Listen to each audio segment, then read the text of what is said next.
नमस्ते सदावत्सल्य मातृभूमि। जय हिंद दोस्तों, सबका स्वागत करता हूं। शुरू करते हैं आज के डिफेंस समाचार।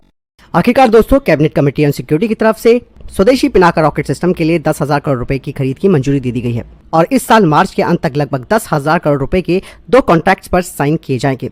इस मंजूरी से 6,050 करोड़ रुपए के 2 बड़े कॉन्ट्रैक्ट्स का रास्ता साफ हो गया है। आपको बता दें कि सबसे कम बोली लगाने वाले नागपुर स्थित निजी क्षेत्र के गोला बारूद निर्माता सोलर ग्रुप को दिया जाएगा और लगभग 4,000 करोड़ रुपए का एक और अन्य कॉन्ट्रैक्ट सार्वजनिक क्षेत्र की यूनिट म्यूनिशन इंडिया लिमिटेड को दिया जाएगा। और ये दोनों ही कंपनियां एमुनिशन के 2 वेरिएंट बनाएंगी, जिसमें की एरिया डिनायल म्यूनिशन और पिनाका MKI एनहांस रेंज। और ये कॉन्ट्रैक्ट भारतीय सेना की 10 पिनाका रेजिमेंट्स को सहायता प्रदान करेंगे, जिसमें कि 3 रूसी मूल के स्मर्च और 5 ग्रैड रॉकेट रेजिमेंट भी हैं। आपको बता दें कि अब तक 4 पिनाका रेजिमेंट शामिल की जा चुकी हैं। कुछ को चाइना के साथ उत्तरी सीमाओं पर तैनात किया गया है और बाकी की 6 अतिरिक्त रेजिमेंट्स को डिप्लॉय करने का प्रोसेस चल रहा है। बढ़ते नेक्स्ट अपडेट की तरफ, जो कि प्रोजेक्ट 76 को लेकर आ रही है। दरअसल दोस्तों, DRDO ने प्रोजेक्ट 76 के तहत काम करना शुरू कर दिया है और इसके लिए DRDO ने इंडियन नेवी से उनकी किलो क्लास की सबमरीन मांगी है, जिसमें कि DRDO की तरफ से कहा गया है कि जो पुरानी किलो क्लास की पनडुब्बी है उसे उन्हें हस्तांतरित यानी कि ट्रांसफर किया जाए। मतलब साफ है कि प्रोजेक्ट 76 के तहत जो भी नई टेक्नोलॉजी तैयार की जा रही है उसके लिए ये पनडुब्बी जो है वो एक टेस्ट बेड के रूप में काम करेगी। दरअसल दोस्तों, प्रोजेक्ट 76 के तहत भारत एडवांस AIP से लैस डीजल इलेक्ट्रिक अटैक पनडुब्बियों का निर्माण करेगा और ये जो प्रोग्राम है वो पूरी तरीके से भारत की विदेशी टेक्नोलॉजी पर निर्भरता को कम करने के लिए भी है और साथ ही अपनी समुद्री सुरक्षा को भी बढ़ाने को लेकर। किलो क्लास की सबमरीन्स, जिन्हें की आधिकारिक तौर पर सिंधु घोष क्लास की पनडुब्बी कहा जाता है, ये भारतीय नौसेना की एक बड़ी ताकत रही है। सोवियत युग की ये पनडुब्बियां अब अपने ऑपरेशन लाइफ के अंत में पहुंच चुकी है, इसीलिए ये पनडुब्बियां एक टेस्ट बेड के रूप में DRDO को मजबूत प्लेटफॉर्म प्रदान करती है, क्योंकि किलो क्लास की अच्छी तरीके से हमें समझ भी है और इसका एक विश्वसनीय डिजाइन है, जो कि इसे नए और अप्रमाणित प्लेटफॉर्मों से जुड़े जोखिमों के बिना इस्तेमाल के लिए एक आदर्श उम्मीदवार बनाते हैं। और परीक्षण का उद्देश्य साफ तौर पर यही है कि मौजूदा पनडुब्बी का इस्तेमाल करके एक नया परीक्षण प्लेटफॉर्म तैयार किया जा सके, जो कि कॉस्ट इफेक्टिव भी होगा। दरअसल दोस्तों, DRDO की योजना है कि किलो क्लास की पनडुब्बी को अलग अलग तरीके के अत्याधुनिक तकनीकों से लैस किया जाए, जिन्हें की फिर प्रोजेक्ट 76 की पनडुब्बियों में शामिल किया जाएगा।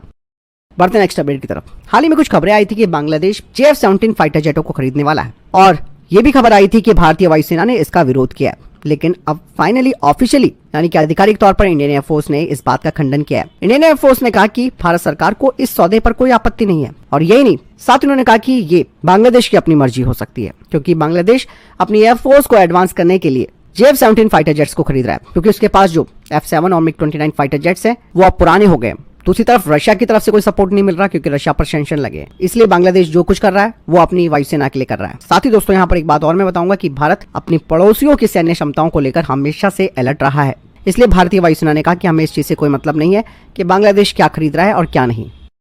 चलिए बढ़ते नेक्स्ट अपडेट की तरफ। दोस्तों, भारत ने आखिरकार एक ऐसा VHF रडार तैयार कर लिया है जो कि चाइना के स्टेल्थ फाइटर जेट्स को भी डिटेक्ट कर सकता है। आपको बता दें कि भारत इलेक्ट्रॉनिक्स लिमिटेड और LRD के द्वारा बनाया गया VHF रडार एक अत्याधुनिक रडार सिस्टम है, जिसे कि आधिकारिक तौर पर आज लॉन्च किया गया है। स्टेल्थ टेक्नोलॉजी का मुकाबला करने के लिए इसे स्पेशली डिजाइन किया गया है। आपको बता दें कि ये radar system advance surveillance feature से लैस है, जिसमें की स्टीयरिंग क्षमता भी शामिल है, जो कि लंबी दूरी पर स्टेल्थ टारगेट्स का पता लगा सकता है। मतलब साफ है कि चाइना का अगर J-35 या फिर J-20 भारतीय एयर स्पेस में घुसने की कोशिश करता है तो उससे पहले ही डिटेक्ट कर लिया जाएगा। उसके बाद तो फिर आप समझते हैं फिर क्या किया जा सकता है इसके लिए। भले ही दोस्तों भारत के पास अभी 5th जनरेशन का फाइटर जेट नहीं है, लेकिन भारत अब इन फाइटर जेट्स को पहले से ही डिटेक्ट करने की तकनीक पर काम कर रहा है और उसमें अब सफलता भी मिल गई है। आपको बता दें कि एक लाइव इवेंट के दौरान इस रडार सिस्टम की क्षमताओं का प्रदर्शन भी किया गया, जिसमें कि कम रडार क्रॉस सेक्शन के साथ लक्ष्यों का पता लगाने और ट्रैक करने की इसकी क्षमता का भी प्रदर्शन किया गया था। और ये रडार सिस्टम न केवल भारत के एयर डिफेंस नेटवर्क को बढ़ाता है, बल्कि देश को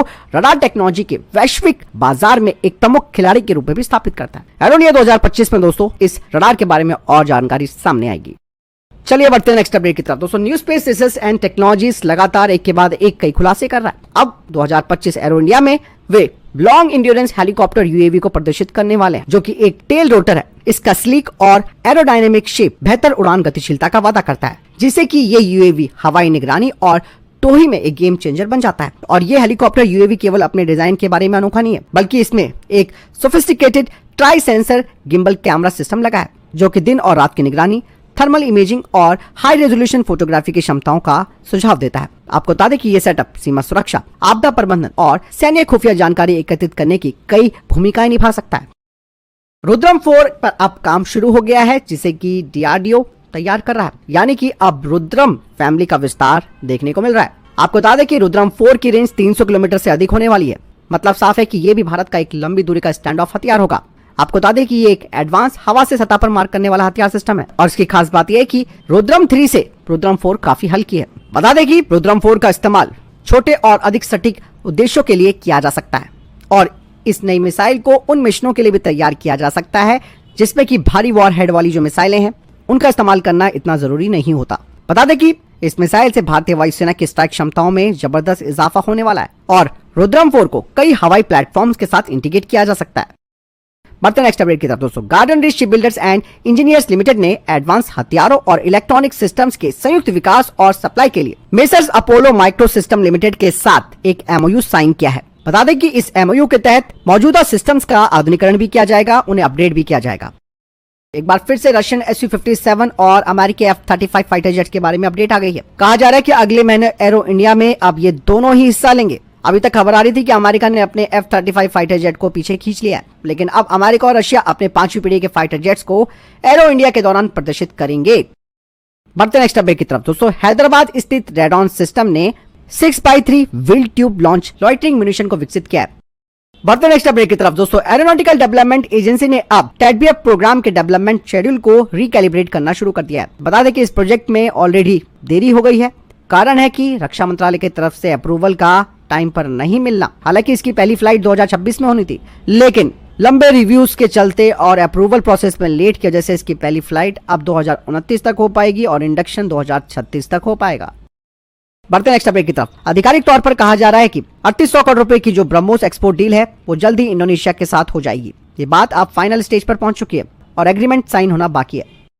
बढ़ते नेक्स्ट अपडेट की तरफ। ट्रूप कंफर्ट लिमिटेड ने अपना पहला एक्सपोर्ट ऑर्डर डिस्पैच किया है, वो भी मिलिट्री यूनिफॉर्म का रिपब्लिक ऑफ सूडान आर्मी के लिए। बढ़ते नेक्स्ट अपडेट की तरफ दोस्तों। कोचिन शिपयार्ड लिमिटेड ने अपने 7वें anti submarine warfare shallow water craft का की लैंड सेरेमनी आयोजित की है, जो कि भारतीय नौसेना के लिए। अमेरिका का सबसे घातक फाइटर जेट जो कि 5th जनरेशन का है F-35 फाइटर जेट, आप सब जानते हैं, ये क्रैश हो गया और अब F-35 की क्षमताओं को लेकर सवाल भी उठने लगे। हालांकि सवाल उठने कोई नई बात नहीं है, पहले से ही ये सवाल उठते आए। सोशल मीडिया पर एक वीडियो वायरल हो रहा है जिसमें देखा जा सकता है कि अलास्का के विल्सन एयरबेस में F-35 अचानक से गिर जाता है। हालांकि पायलट सफलतापूर्वक इजेक्ट कर जाता है। अमेरिका की तरफ से प्रेस रिलीज में कहा गया है कि पायलट तो सुरक्षित है और हादसे की वजहों का पता लगाया जा रहा है। ये पहली बार नहीं है जब F-35 किसी हादसे का शिकार हुआ है। इससे पहले भी न्यू मैक्सिको में ये फाइटर जेट क्रैश हो चुका है। हालांकि इस फाइटर जेट में कई खामियां भी हैं। ऐसे में F-35 दोस्तों खुद अमेरिका की एयरफोर्स के लिए एक हाथी बन चुका है। इसकी मेंटेनेंस में करोड़ों का खर्चा भी आता है, लेकिन ये अपनी क्षमता के हिसाब से परफॉर्मेंस नहीं कर पाता है।